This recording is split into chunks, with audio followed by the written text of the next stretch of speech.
Thanks to all of you for coming out today. It's pretty nasty out there for a change. It's been such nice weather up to now. I understand we may get some snow tonight. I lived in Canada way too long to say yay about that.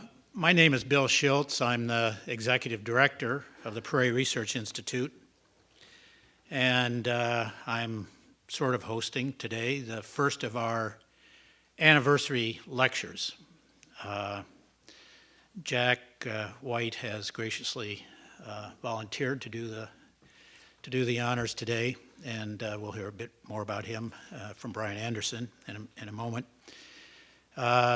This is the anniversary of the Prairie Research Institute coming into the University of Illinois. It was just a little over 5 years ago that we became part of the University of Illinois. And for those of you who don't know much about the Prairie Research Institute, although I guess there are probably few that don't, the Institute is made up of 5 surveys, the state scientific surveys, that have actually been under one roof going back to 1917.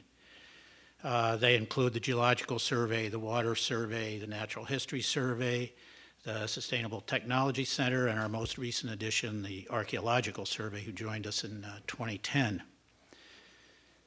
It's ironic that we're celebrating our 5th anniversary because we actually predate the university by at least a decade and a half.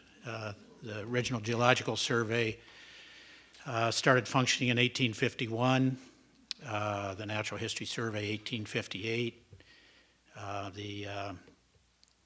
In fact, one of the early directors of the Illinois, it's called the Natural History Society or something like that, was Turner, who was one of the fathers of the Morrill Act, which established the extension system in land-grant colleges.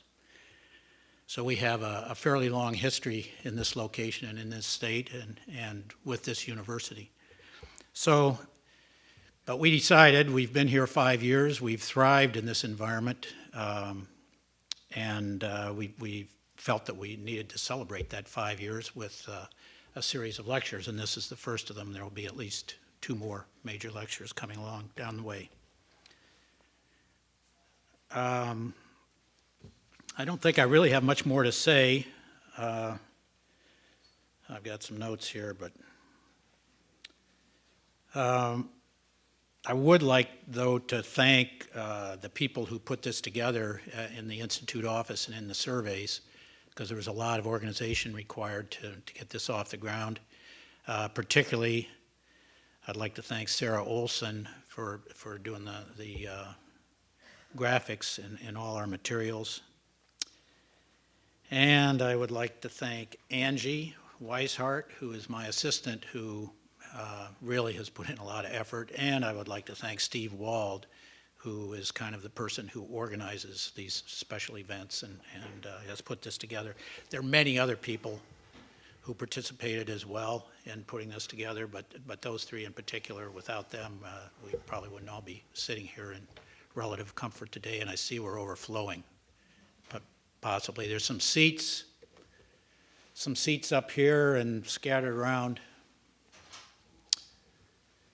I'm going to give you a minute to find the seats before I ask Brian to come up here.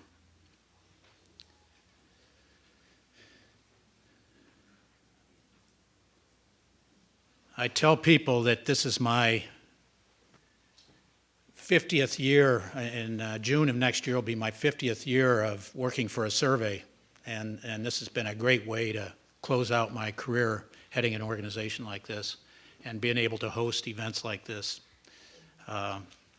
So as long as I'm in this position and presumably my successors, we'll keep this tradition. So with that, I would like to introduce Brian Anderson, Dr. Brian Anderson, who is the director of the Natural History Survey, to introduce our guest. Thank you.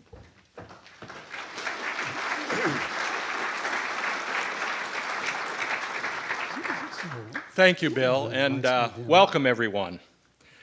I was actually asked to introduce John White, but I don't know any John White, so I'm going to introduce my friend Jack White instead. Jack White is a fine orator, and if I got the wrong guy, I'm sure he'll still do a great job. Jack White is a keen observer of the natural world. He is a voracious reader and a prolific writer. In fact, I believe that Jack may have seen more of Illinois than any other living person. Now, there are a handful of people who have visited probably as many places in Illinois as Jack, but his observational skills allows him to see things about Illinois that others would miss, particularly where it's related to the ecology of Illinois. I also know that Jack has read more about the natural history of Illinois than any other person, because for almost 20 years now, he's been unearthing source materials that have been essentially lost to ecologists, in some cases for generations. And I can assert with some confidence that Jack has written more about Illinois' ecology than anyone else.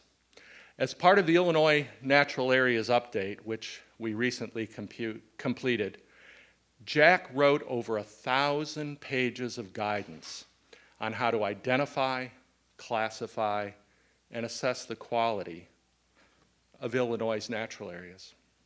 And that's just one of many of the projects he's worked on.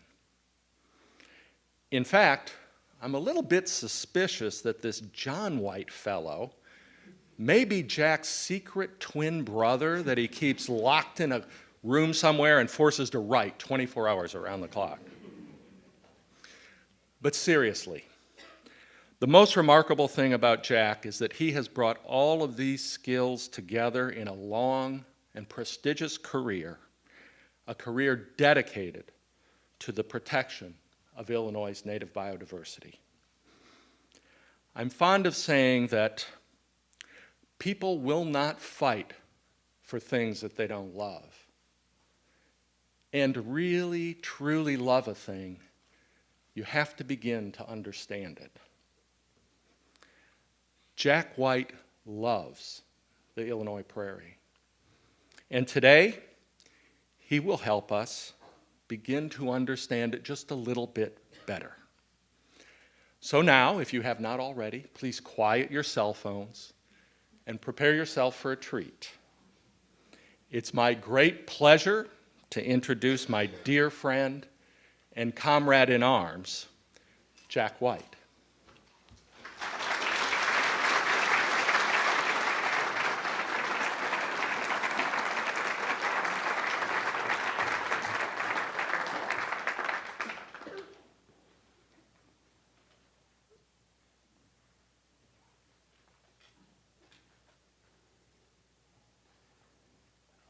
On a bright summer morning, more than 50 years ago, my father said, "Get in the truck." We headed out across the flat open countryside south of Springfield. Before that land was farmed, prairie fires kept the land treeless, except for strips of woods along the creeks. We headed east from Sugar Creek, which was named after the sugar maple trees that found refuge from the prairie fires on its east bank. The first white immigrants to Sangamon County decided to live in that sugar grove. In a few minutes, we crossed Brush Creek. A fire that ignited on Macoupin Creek to the southwest would have blazed across 30 miles of open prairie before it slammed into the thickets along Brush Creek. Then my father and I crossed a low divide, and we came into the valley of Horse Creek. In the early days, they discovered a horse and its rider that were drowned in that flooded stream. And that man was a nameless stranger, so they named the creek after his horse. We sped south through Pawnee Township onto the treeless headwaters of Horse Creek. Few trees survived far out onto the open prairie in the early days, unless one somehow escaped being incinerated by the prairie fires. And if that tree managed to grow tall enough so that its crown was out of reach of the flames, then, and if the bark grew thick enough to protect the fires from boiling its sap, then such a tree might live a long time. My father took me to see one of those lone survivors. It was 4 miles out from the last patch of timber on Horse Creek. The big cottonwood towered over 100 feet above the cornfield. Its trunk was about 10 feet through, more than 30 feet around. It took 6 men to reach around his trunk. Men were already there when we arrived. One of them spoke of the families of coons and squirrels that made their home in the tree. I imagine that there were herds of buffalo that used to snort and shuffle past that tree, trampling the ground bare in that little shady spot. People must have used the big cottonwood as a landmark when they ventured across the prairie. Its foliage had rustled in the breezes and glistened in the sunshine for centuries.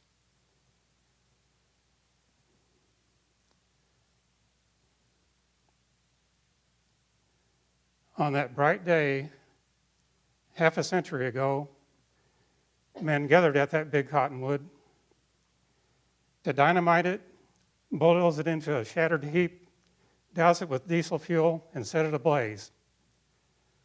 The last living thing still surviving from the primeval prairie, annihilated to make way for the zillionth stalk of corn.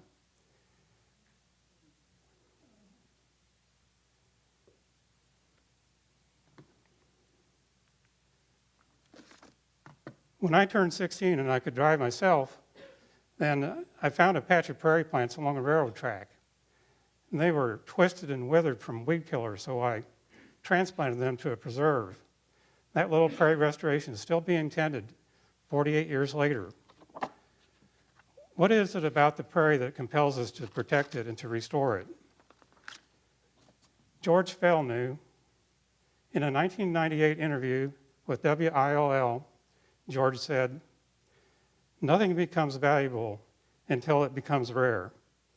No one even thought that there's any purpose in saving any prairie. And then in a very short time, it was almost all gone. Terminally ill in the winter of '93, George Fell pulled out a sheet of paper and penned an essay, and then he put it away so it would be found after he was gone. It's titled, "We Strive for Beauty," and it ends this way. It seems to me that natural beauty is at the very basis of our love of nature and our striving to preserve the natural world. Rarity and beauty, that's a prairie. Here's proof of its beauty and rarity. Less than 1/100% of the original Illinois prairie remains intact. And most of that is on land that's too steep, sandy, or wet to farm. If you took all of the fragments of prairie vegetation in good condition on prime farmland in the whole state and scraped it all together, you'd have less than 1 square mile.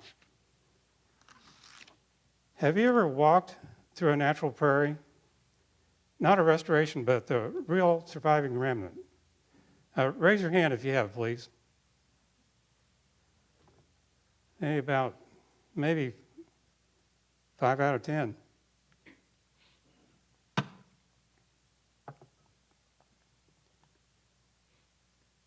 A prairie is a native North American grassland. We're at the humid eastern edge of the mid-continental prairie region, and so Illinois is home to the tallgrass prairie, as opposed to the shortgrass prairie in the arid western plains. From a distance, a prairie may look like all grass, but a few acres of Illinois prairie may have more than 100 kinds of wildflowers, and it may have fewer than 10 kinds of grasses.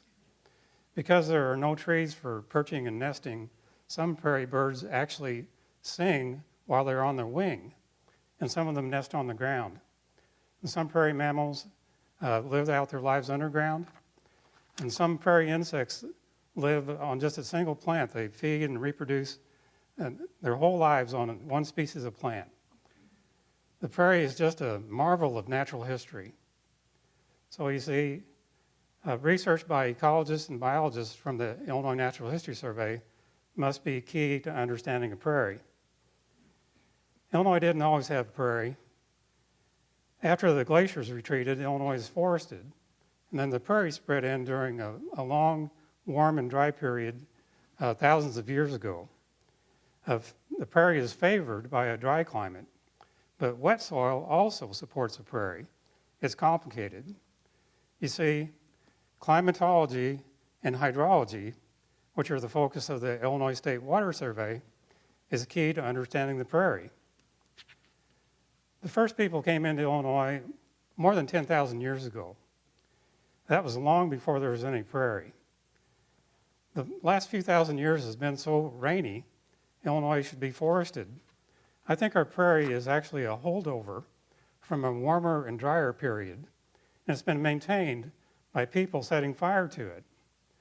But that idea is not universally accepted, and the full truth is hidden in the past. You see, the impacts of ancient peoples, a focus of research by the Illinois State Archaeological Survey, is key to understanding the prairie. The prairie was most extensive on flat, windswept plains that carried fire well. The hilly ground, the fires tended to go out there, so that was wooded. An abundance of calcium in the soil fosters the growth of grassland. And both that flat terrain and the calcium-rich soil is a legacy of glaciation. The advance and retreat of glaciers across the state was controlled by the position of the continents on the planet and the circulation of ocean waters and long-term variations in how much sunlight strikes the earth. The rise of the Rocky Mountains blocked the westerly winds and changed the Midwest climate, setting the stage for prairie. If geological forces had acted out in any other way over the eons, there might not have been any prairie in Illinois. It's vastly complicated. You see, research by the Illinois State Geological Survey is key to understanding the prairie.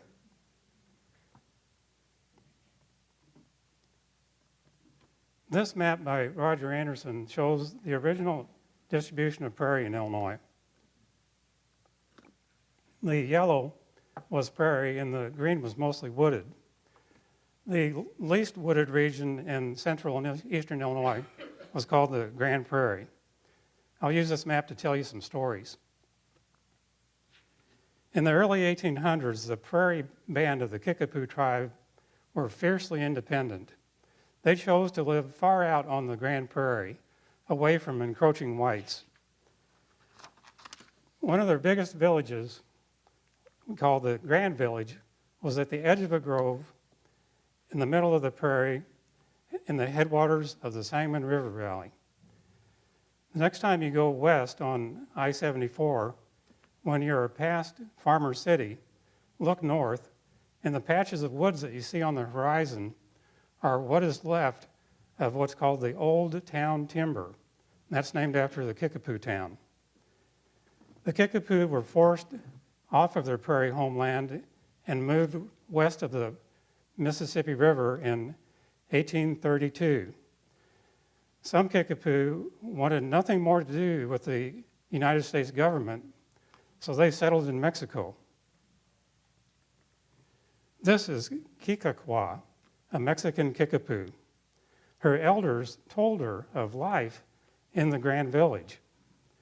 In 1998, when she was more than 100 years old, she returned to the site of the Grand Village and she danced at a powwow. Since then, landowners and others have restored the indigenous plants there, and they have a buffalo herd. In the spring of 1830, that's 2 years before the Kickapoo were banished, Thomas Lincoln brought his family north to carve out a new farm on the Illinois Prairie. They built a cabin beside the Sangamon River, about 50 miles from the Grand Village. They planted corn in freshly overturned prairie sod, and the crop was a disappointment. The end of summer brought malaria, and then they endured the brutal sub-zero winter of the deep snow. It was too much. In the springtime, the Lincolns moved back south, but 22-year-old Abraham was ready to set off on his own. He hired on with a flatboat crew to haul produce, farm produce, all the way down the rivers to New Orleans. They built a 80-foot flatboat at Sangamo Town, and they loaded it with corn and hogs and barrels of pork, and then they launched down the Sangamon River. They sailed along for all of the 15 miles until New Salem, where a mill dam blocked their way. Well, the men decided, let's just go for it. And partway across the dam, the boat stuck, and it teetered and it started to capsize. Abraham Lincoln got to know the local folks while he was salvaging that mess, and he liked the place so much that he decided, when he got back from New Orleans, that he would live there. And in New Salem, Abraham Lincoln became a store clerk and a store owner, a postmaster, surveyor, soldier, legislator, and a lawyer. And after 6 years, he moved to Springfield. And for 23 years, he practiced law on the 8th Judicial Circuit, which you can see embraces the prairie country of central and eastern Illinois. Immersed there in the environment and culture of the Grand Prairie, Abraham Lincoln developed his moral sensibilities and his political skills. And as author Guy Fraker puts it, he climbed his ladder to the presidency. Maybe Abraham Lincoln was destined for greatness no matter where he lived. But I wonder, in the spring of 1831, the prairie wetlands in the watershed of the Sangamon River Valley were brimming with meltwater from the winter of the deep snow. And that prairie soaked up the water like a sponge. And then it let it out gradually, just enough to carry Lincoln's flatboat to New Salem, but not enough so that they could just sail right by without stopping. If Abraham Lincoln had not been stranded in New Salem, and if he hadn't decided to live there, then his life would have been different. And maybe the course of our nation would have been different too. How might our world have been different now if not for the wetlands and the prairies of the Sangamon River Valley? In 1861, just before the start of the Civil War, this man, Henry Thoreau, is a great naturalist, philosopher, writer, left his home in Massachusetts and he headed west. Tuberculosis was sapping his life, and he wanted to experience the Midwest prairie before he died. In Chicago, he boarded a train and he continued west. In his journal, he wrote of seeing the greatest rolling prairie without trees between Rockford and Freeport. From his train window, Thoreau gazed upon yellow puccoons that were blooming on the springtime prairie, and he kept noticing these pink flowering crabapple trees that were blooming at the edge of the prairie. Thoreau made it as far as Minnesota, but he was so sick that he cut his trip short and returned home, and he was dead within a year. He did manage to finish an essay in praise of the wild apple, including those wild crabapple trees that he admired on the Illinois prairie.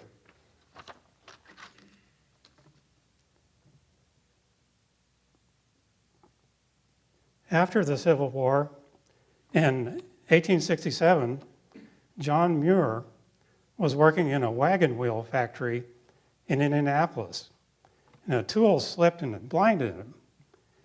And he was confined for agonizing weeks in a darkened room. And he resolved that if he ever regained his sight, he would devote the rest of his life to his love of nature. As soon as he could see well enough, he quit his job and headed back home to Wisconsin by train. But he decided to take the long way home from Indianapolis through Decatur and then Rockford so that he could experience what he called the wide prairies of Illinois. That's the very first thing he decided to do with the rest of his new life. Muir spent a week on the prairie between Rockford and Freeport botanizing. As an experiment, he decided he'd stride 100 paces straight across the prairie. This is the same prairie that Thoreau had seen from the train. And at the end of this walk, what he did was, at every step, he picked the stem of a grass or sedge that was closest to his foot. And so at the end of the line, he had a bouquet of 9 different species. And 55 of those 100 stems were June grass, which tells us he was in a high, dry prairie. Muir wrote to a friend about that moment on the hilltop with the prairie plants. All were just in place. Every leaf had its proper taper and texture and exact measure of green. Can it be that a single flower or weed or grass in all these prairies occupies a chance position? Can it be that the folding or curvature of a single leaf is wrong or undetermined in these gardens that God is keeping? John Muir went on to become the champion of wilderness preservation. Though he's best known for fighting to save the sequoias in Yosemite Valley in California, he drew early inspiration from the Illinois prairies.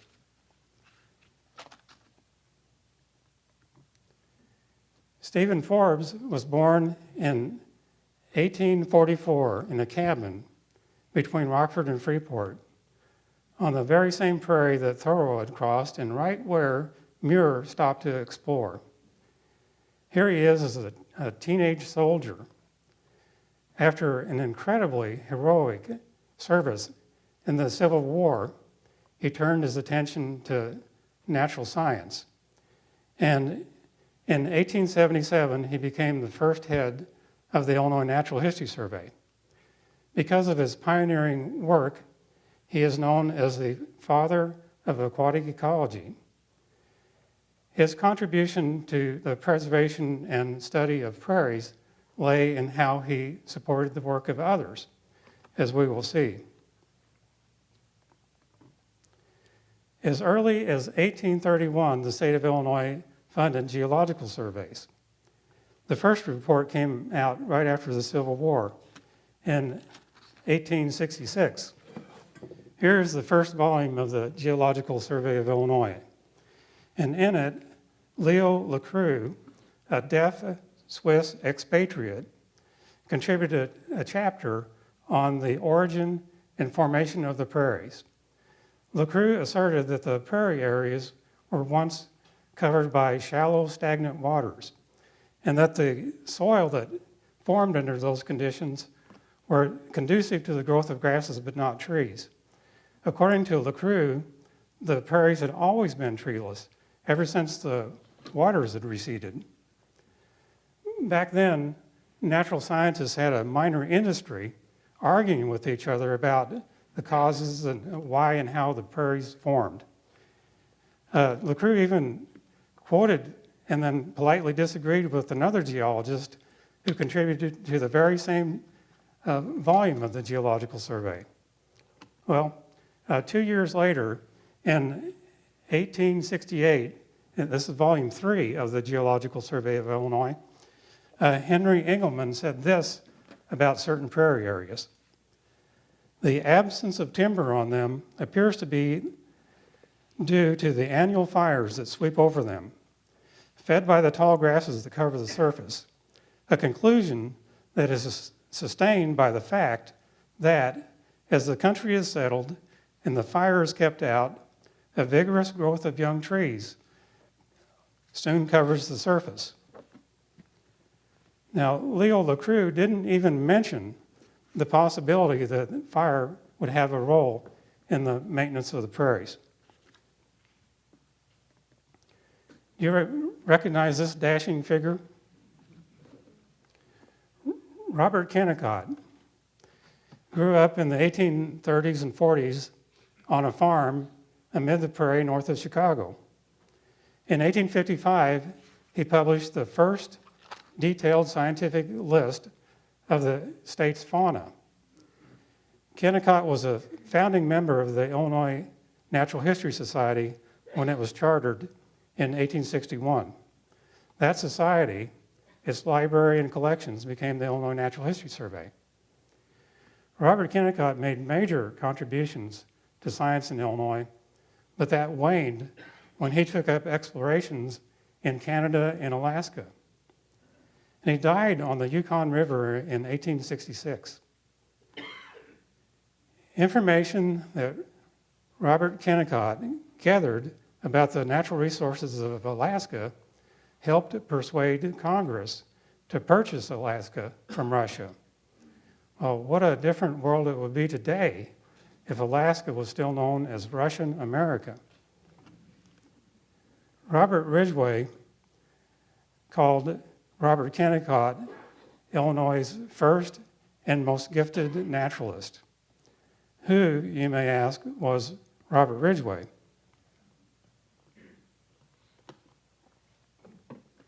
He was Illinois' first and most gifted ornithologist, investigator of bird life.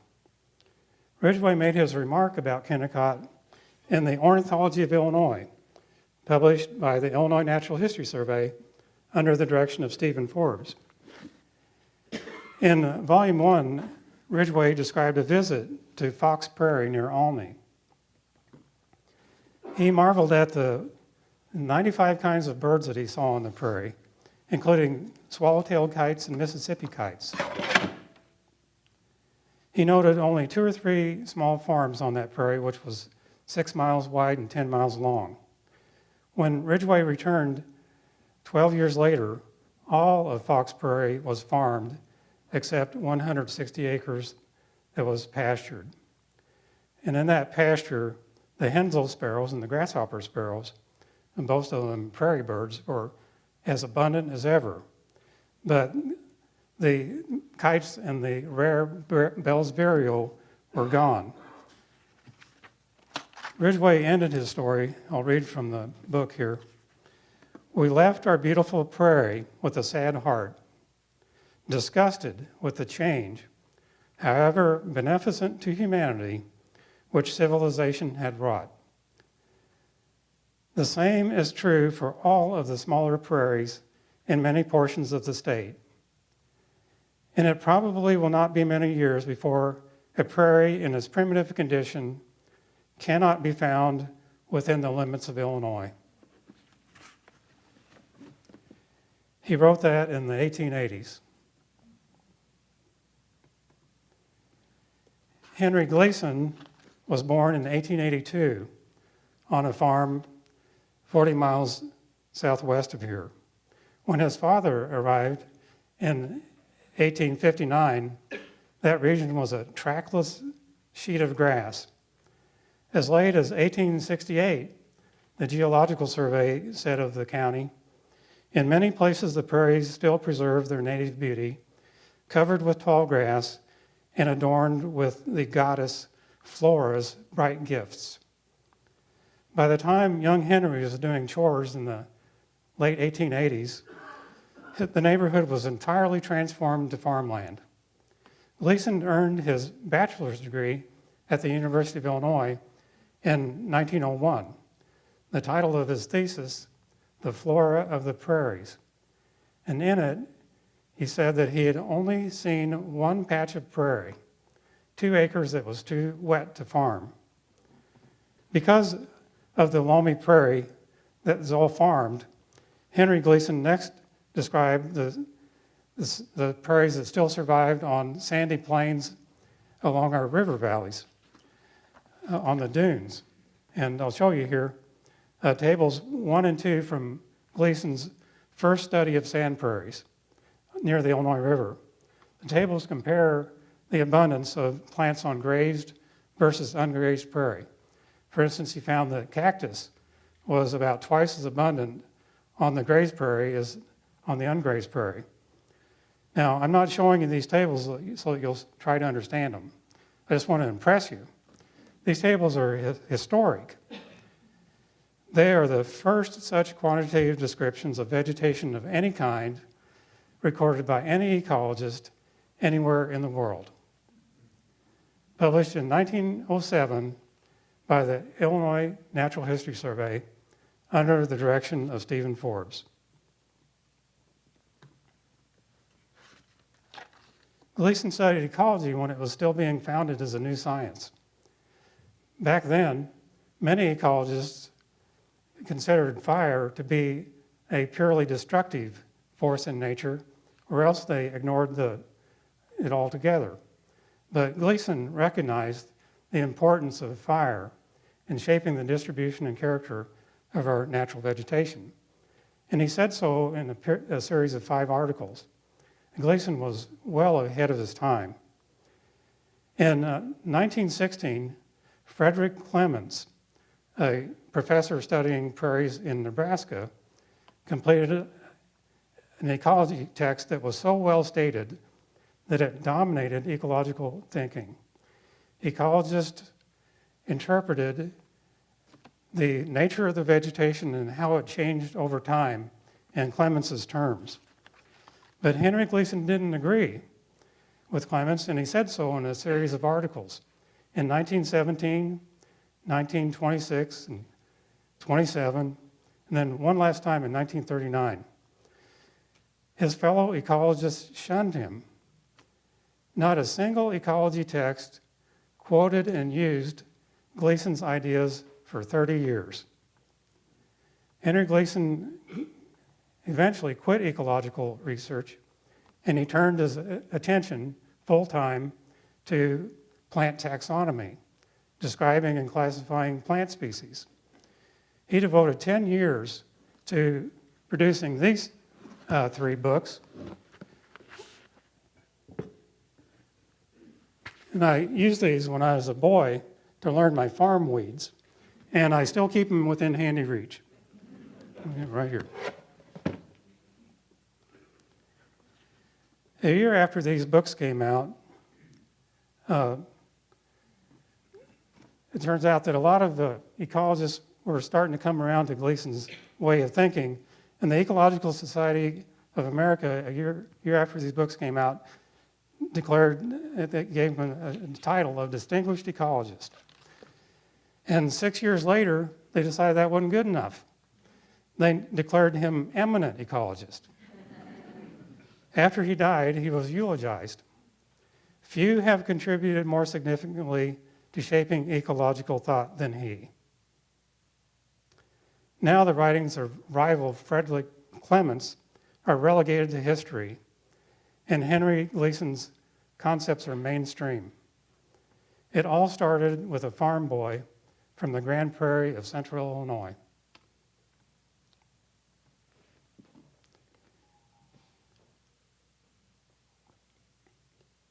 In addition to mentoring Henry Gleason, Stephen Forbes promoted the career of another up-and-coming ecologist, Victor Shelford. Forbes made sure that the University of Illinois hired him in 1914, and then Forbes supplied him with a laboratory. A year after arriving at the university, Victor Shelford became the founding president of the Ecological Society of America. He chaired a committee that completed an inventory of significant natural areas in the entire Western Hemisphere. And they came out with a book, it's just a monumental work that described these sites and then called for their protection. The work of Victor Shelford and his committee made it all the more obvious that the Illinois prairie was obliterated. It's no wonder that nature preservation has deep roots in Illinois. Our prairie is the worst case scenario of destruction, the poster child of the nature preservation movement in America. Dr. Shelford's lifetime accomplishments were so great that he is known as the father of animal ecology in America. You see, back then, there was plenty of opportunities to father a scientific field.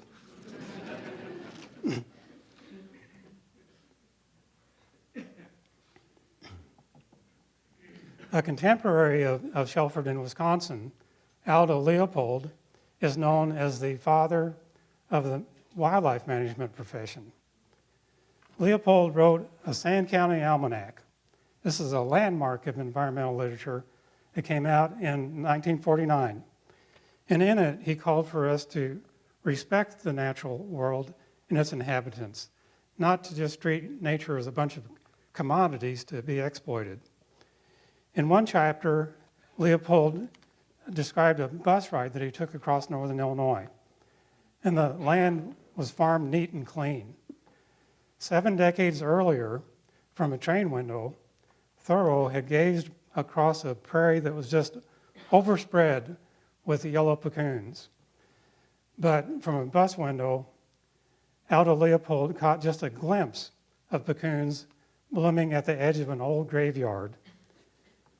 Although Aldo Leopold was born in Iowa, in this instance, he chose the Illinois prairie to illustrate how much we have lost and to make a case for taking care of what we have left. Earlier, I quoted George Fell. I'm curious, how many of you recognize his name? Raise your hand, please. Wow, that's something. That's 4 or 5 out of 10. George grew up in Rockford in the 1920s and 30s. He developed a love of prairies, visiting them with his father, an amateur botanist. The two of them even published a scientific paper about the prairies on the gravel hills around Rockford. George studied botany at the University of Illinois in the 1940s. His passion for nature caught the attention of Victor Shelford and others who were working, trying to establish a national nature preservation organization. And so, in 1950, that was after long years of hard work, the Nature Conservancy was founded in Washington, D.C., with George Fell as its only staff member. Supported by his wife, Barbara, George labored day and night without pay for 3 years just to get the Nature Conservancy on its feet. And then after 6 more years, the Conservancy was well on its way to becoming one of the world's leading conservation organizations. Well, George and Barbara returned to Rockford, and George worked to establish the Illinois Nature Preserve System, which has served as an inspiration and a model for similar programs in 14 other states. George Fell is the father of the natural areas profession. I worked for George. On a bleak Sunday afternoon in the early 70s, George was in the mood to tell about the attempt to save Bell Bull Prairie at the Rockford Airport.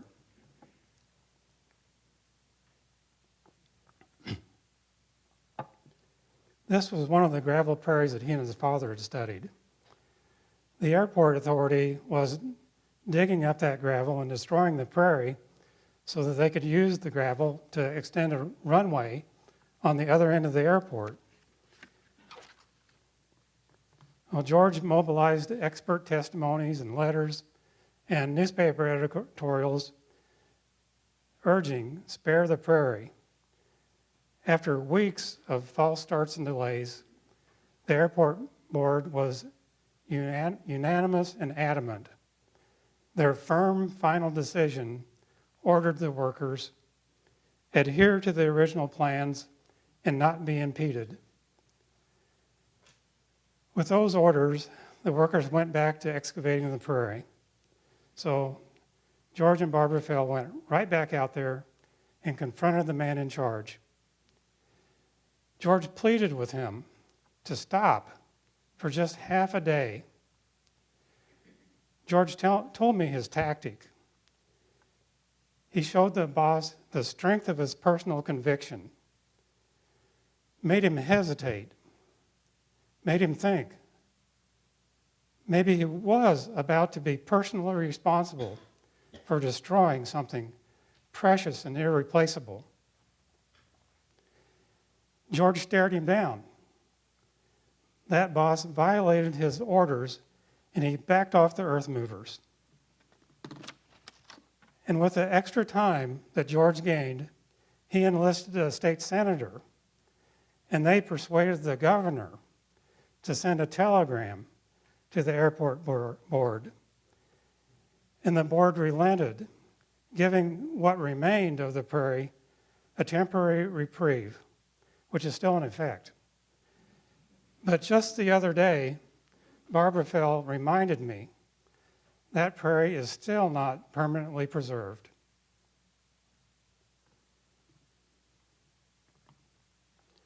In 1975, George Fell and I joined up with the University of Illinois to establish a statewide inventory of prairies and other significant natural areas that should be protected. The Illinois Natural History Survey pitched in. Robert Evers, who had earned his doctorate here at the university, spent weeks. He was a prairie expert, so he told us about all the prairies he knew. And in his 50th year of service, employment by the Illinois State Geological Survey, H.B. Willman took care of geology for the project. And Dr. Willman had written the book. He was the principal author of 4 major works on Illinois geology. The relationship between the state scientific surveys and Illinois prairies continues to this day.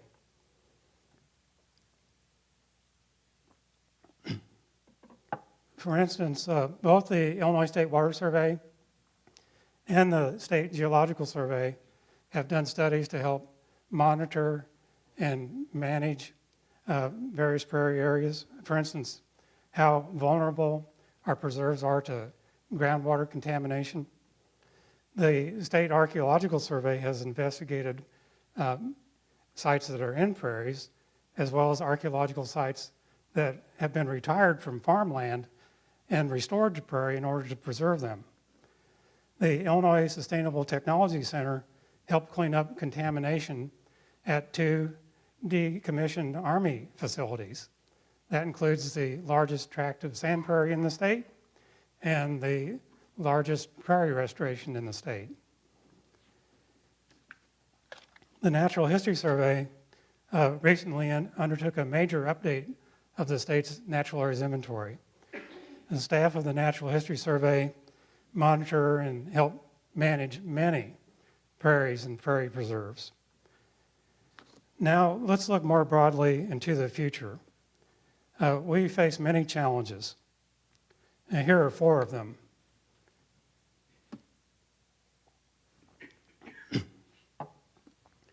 First, the loss of native plants and animals. Not necessarily their complete extinction, but the reduction by 90 to 99.999% because their habitat is erased. And more specifically, the decline of pollinating insects. And third, the combined problems of soil erosion, sedimentation, and water pollution. And fourth, burning coal, oil, and natural gas, which put carbon dioxide into the air, enhancing the greenhouse effect and inducing global warming. Let's look at the last challenge first. One way to reduce the use of fossil fuels is to produce renewable biofuels from cultivated grains and even whole plants. Production of ethanol and other biofuels and their economic and environmental impacts are exceedingly complex and controversial issues. Some people say that it takes more energy to produce a gallon of ethanol from corn than the energy you get out of it when you burn it. Others disagree and they say that the benefits outweigh the costs. One of the costs is soil erosion. To make 1 gallon of ethanol takes this much corn.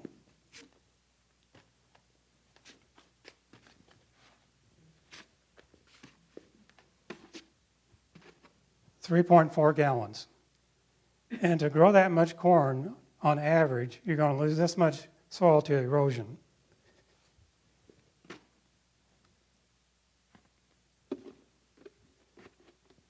At least 2.1 gallons of soil washes away to make that 1 gallon of ethanol, on average.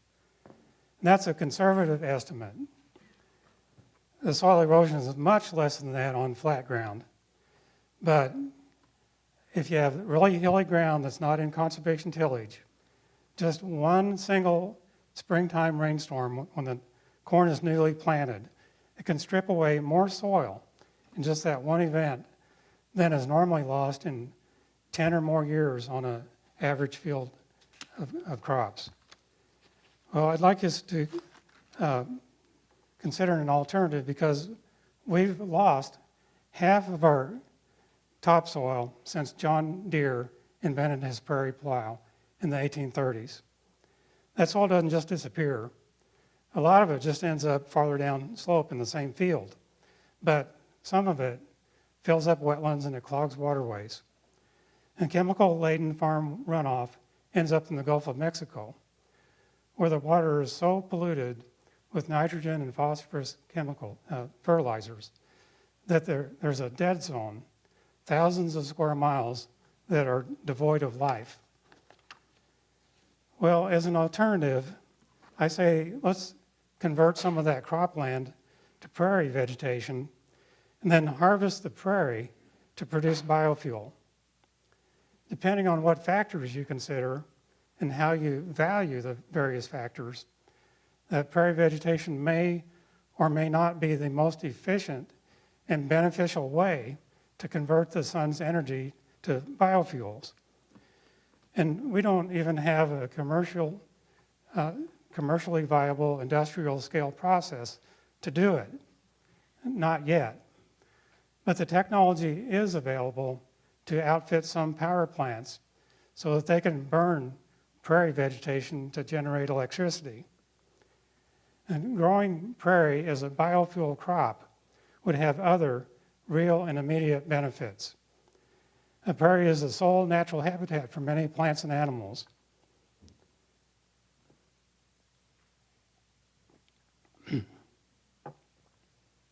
Erosion from prairie is nil. The prairie roots actually build the topsoil. And the prairie biofuel crop would need very little, if any, fertilizers and pesticides. Most plants, including many food plants, rely on insects to pollinate their flowers and produce fruits and seeds. Bees and other pollinating insects are dying off, and I think that's a real fright. Among the factors to blame are habitat loss and farm insecticides. We could counter those factors by restoring prairie among the crop fields. Imagine strips and blocks of prairie intermingled with the fields where this prairie would be free of pesticides. It'd be a refuge where the insects could feed and rest and reproduce while they go out and pollinate. Not that it would matter to the corn crop. Corn isn't pollinated by insects. The case isn't so clear for soybeans. Researchers have not fully explored the potential for boosting the soybean yield with insect pollinators. Prairie might increase soybean production in another way, though, by providing habitat for predatory insects that eat other insects that eat soybean plants.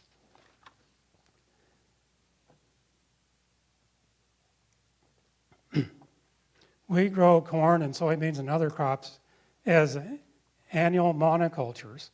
That is, they have to be replanted annually, and every field is a single species, a monoculture. It's costly to spray or till a field every year to prepare a seed bed and to kill weeds. is costly in terms of labor and equipment and supplies, as well as soil erosion and chemical contamination. Far better would be a perennial polyculture, a mixture of long-lived perennial crops that doesn't have to be replanted every year, and it doesn't need to be worked so hard to control the weeds. Compared to a monoculture, a mixture of crop species needs far less fertilizers and pesticides. A cover of perennial prairie grasses eliminates farm weeds. It holds the soil, it builds more soil, and it doesn't need farm chemicals. Researchers are trying to develop grain crops from perennial prairie plants. Someday we may grow food that's in a polyculture that looks like a prairie, but and it actually has some of the ecological benefits of a prairie, but it'll be grown for food. Our deep, black, humus-rich prairie soil holds a vast amount of carbon in the soil, and it keeps it out of the atmosphere, helping to limit global warming. If we convert more of that cropland to prairie, then we'll greatly increase the amount of carbon that's stored in the soil. And this benefit can be enhanced by adding biochar to the soil. And biochar is organic matter that's been heated to the point where it's mostly carbon, but not quite transformed to pure charcoal. Now, biochar may boost soil fertility. It captures nutrients and holds them so that they don't pollute the water. And in addition, manufacturing biochar produces gases and oils that can be burned as biofuel. I'm talking about agro-prairie, a landscape that incorporates prairie into farmland. To have prairie among the farm fields, it has to be restored. To do the most good, that prairie would be concentrated on hilly, highly erodible land or along water courses where the prairie sod could hold the soil and filter out contaminants.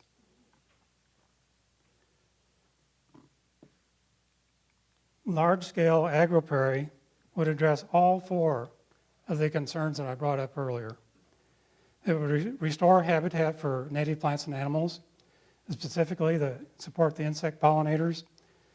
It would reduce the 1, 2, 3 punch of soil erosion and sedimentation and water pollution. And it would help combat CO2 buildup and global warming. Agro-prairie can help reverse environmental deterioration while providing for some long-term economic returns from farming. Now, it wouldn't be a complete reversal of deterioration, and it would not provide for the greatest immediate economic return. It's a compromise, the best of both worlds. It requires restoring some farmland and prairie. We've already compromised the prairie practically out of existence. It's time to put some back. Now, this is not a quick fix. Some of the prairie restorations they wouldn't be rich in species, at least at first, but it would be a start. And some of the restorations would be temporary. You might fallow a field with prairie to rebuild the soil for years and then return it to cultivation. There are practical limitations, such as money, and the fact that this land is already dedicated to its current use. But I think agro-prairie will gain more and more acceptance, in part because it provides for more uses than strictly row crop farming. Some of the restored prairie could be pastured by livestock, including buffaloes. And some of the prairie would provide waterfowl habitat and the best upland game hunting. Agro-prairie is already being implemented, for instance, by hunting groups and by the Federal Conservation Reserve Program.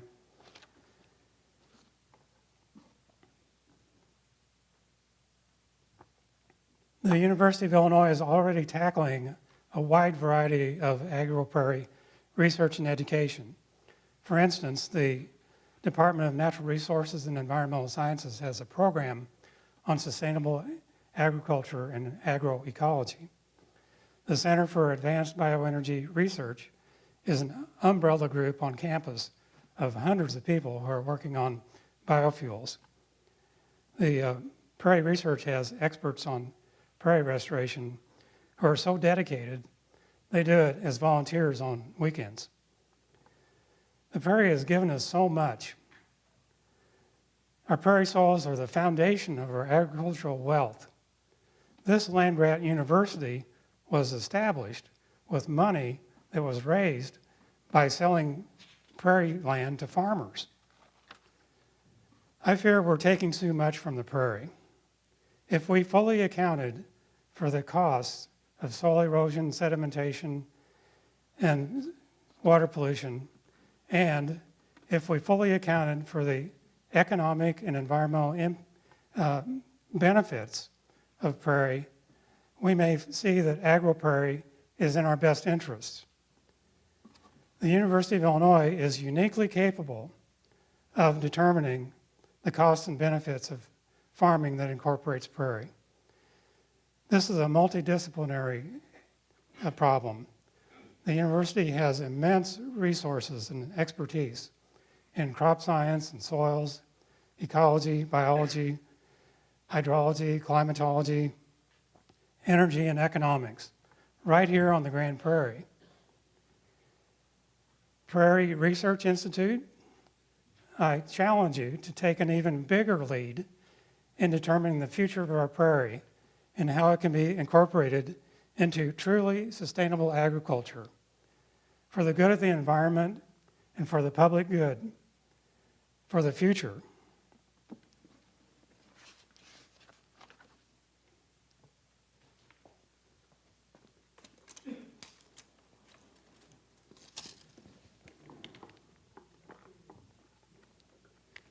This is a compass plant, or a cut leaf silphium, as Aldo Leopold called it. When I was 16, I dug up 2 of these to rescue them, and their roots were the same size and shape as my legs. And those tap roots sent up this big cluster of leaves in the spring that's about, say, high as a buffalo's belly. Just a minute.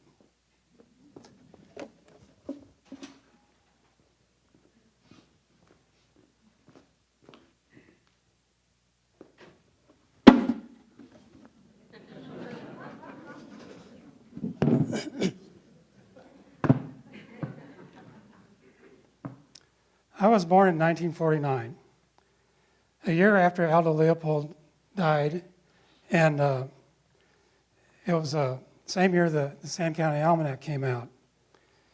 When I was young, farms had barns with haylofts and corn cribs, but now go look. The barns are gone, replaced by machine sheds and big grain dryers. The call of the bobwhite that sweetened my youth is silenced, replaced by the incessant whine of grain dryers. Most farm animals, and chickens and pigs, and even dairy cows, are kept under a roof. I know how much agriculture has transformed itself in my lifetime, and I envision even bigger changes in the next 60-odd years. In a Sand County Almanac, Aldo Leopold said this about the compass plant, or silphium. What 1,000 acres of silphiums look like when they tickle the bellies of the buffalo is a question never again to be answered, and perhaps not even asked. 65 years ago, Aldo Leopold could not even imagine that there would ever be again 1,000 acres of compass plants. But the conservation ethic that he spelled out has grown and grown. Now, we can exceed Leopold's vision. We can ask that question, and then we can answer it.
you.